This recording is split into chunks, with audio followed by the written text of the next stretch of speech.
virtual assistant as well, and a full-time mama. So, Wow.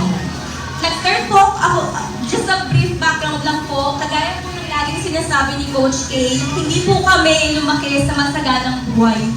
Lumaki po kami, sabihin na natin mahirap. Nakikita niyo po dyan, yung bahay namin, nagbabagsakan pa po yung mga bato.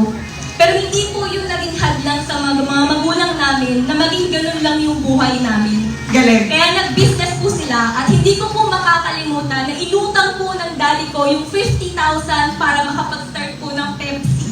Wow. Kasi mataas po yung pangarap niya eh. Gusto niya po makapagtapos kami ng pag-aaral. Ayaw niya pong ganasin namin yung dinanas na hirap nila. Galing. From 1 truck, naging 20 trucks at naging Pepsi partner po si daddy. Napagtapos na po kami ng pag-aaral. After ko po mag-graduate, nagkaroon din po ako ng iba't ibang trabaho. Nag-volunteer as a nurse, call center, OFW sa Doha, Qatar. Oh. Hanggang sa nakilala ko po yung asawa ko. And alam naman po natin na kapag nagkaasawa tayo, nagtrabaho po ako sa Macau para makasama siya. Oh. Diba alam naman natin, GM, pag kinasal ka, yung navi-visual mo, magpapakasal kayo, magkakaanak kayo, Tama. nagiging normal po yung buhay nyo. Nangyari po naman lahat yun. Kinasal kami, nagkaanak kami, pero binigyan po kami ng pagsubok ni Lord eh. Na prepared po kami. May ipon, malaki. Pero kapag binigyan ka ng pagsubok ni Lord, hindi po sapat na may ipon ka lang. Grabe, no? Hindi po sapat na may trabaho ka lang. Ito po yung blessing po namin nasa next slide. Yan po yung dati, feeling ko pagsubok. Pero ngayon blessing po siya sa akin. Si Jacob. Yes.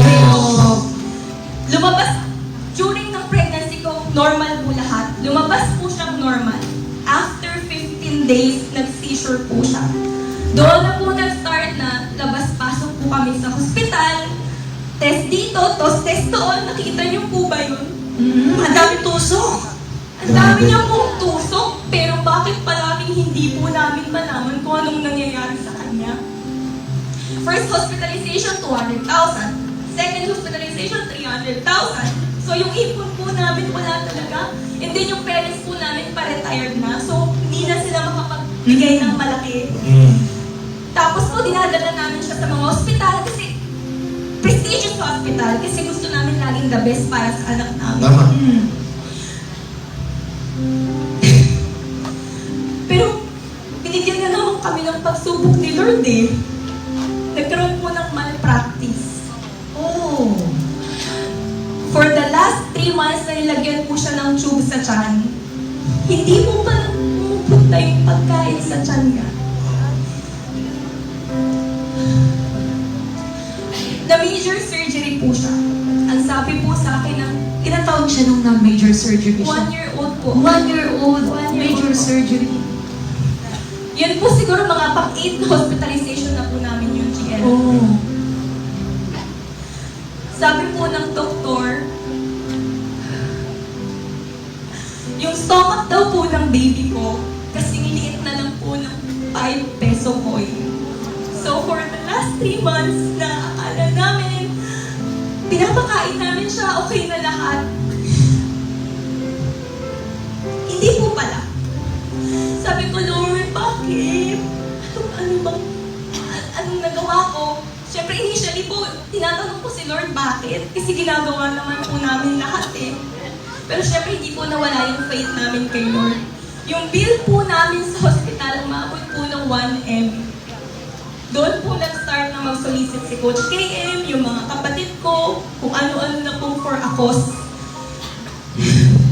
Yung ginawa namin. Nagme-message po ako, napakahirap pong humingi ng tulong, GM. Kasi kahit pa paano, gumanda rin naman yung buhay namin. Pero nakikiusap ako. GM 1M, nagpunta pa po ako sa mga secretaries. Nakarinig pa ako ng salitang, mga abusado kayo. May discount na nga, hihingi ka pa. Grabe, parang, hirap palang walang pera. Kahit may ipon ka. pag nagkaroon ng sakit yung pamilya mo, hindi po talaga sapat. Tama. Hindi po Grabe. talaga.